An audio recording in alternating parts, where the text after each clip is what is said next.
March Madness 2015, and out of the West region here in the round of 32, day one of the round of 32, we had the 14th seeded Georgia State Panthers versus the number 6 seeded Xavier Musketeers.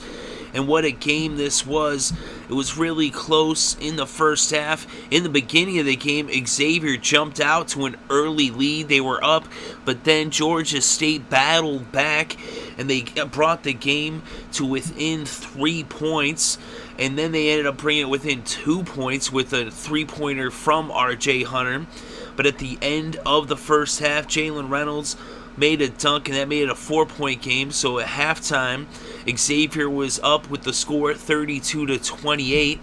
Then in the second half, it was tied up at 38 when Marcus Kreider hit a layup at the 15-minute mark with 15 minutes still left to play. But at that point, Xavier went on a 10-2 run to go up by 8 points, and they would remain in control for the rest of the game. Although Georgia State kept clawing their way back in it, they kept it close. R.J. Hunter with a huge performance in the second half and overall in this game.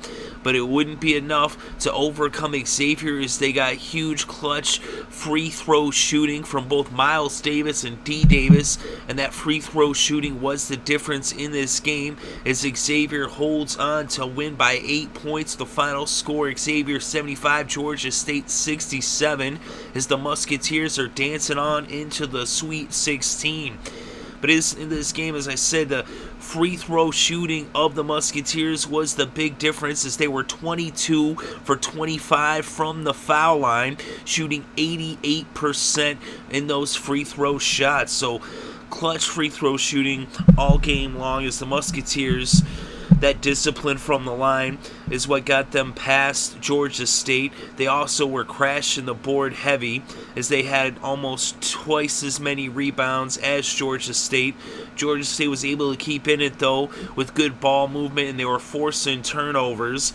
But the Musketeers come away with a huge performance from their bench. 38 points off the bench, 21 points for Jalen Reynolds off the bench. That's a career high. He also had 6 rebounds, and Myles Davis had 17 points, 1 rebound and an assist, and he had a career high 5 3-pointers coming off the bench, as he was 5 for 8 from downtown. And as for their starters, D. Davis had a big game, 15 points, 3 rebounds, 5 assists, and 2 steals.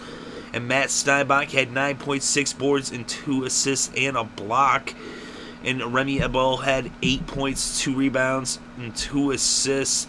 Like I said, R.J. Hunter came up with a big game. He had 20 points. He was 3 for 8 from downtown, 5 for 5 from the line. He had 4 rebounds and 5 assists, but it wouldn't be enough, as that Xavier bench, 38 points off the bench. And that free throw shooting of the Musketeers brought them past the Panthers, as it was a tight game. But in the end, the Musketeers just overpowered Georgia State. They were just too deep. They had too much on their bench, and they win this game 75-67. They're going on to the Sweet 16 in the West region, where they will be facing the Arizona Wildcats on March 26th. That's Thursday. That'll be in LA. And check back to the channel for the results of that game. But as for this game, Xavier wins it. Once again, the final score, Xavier 75, Georgia State 67.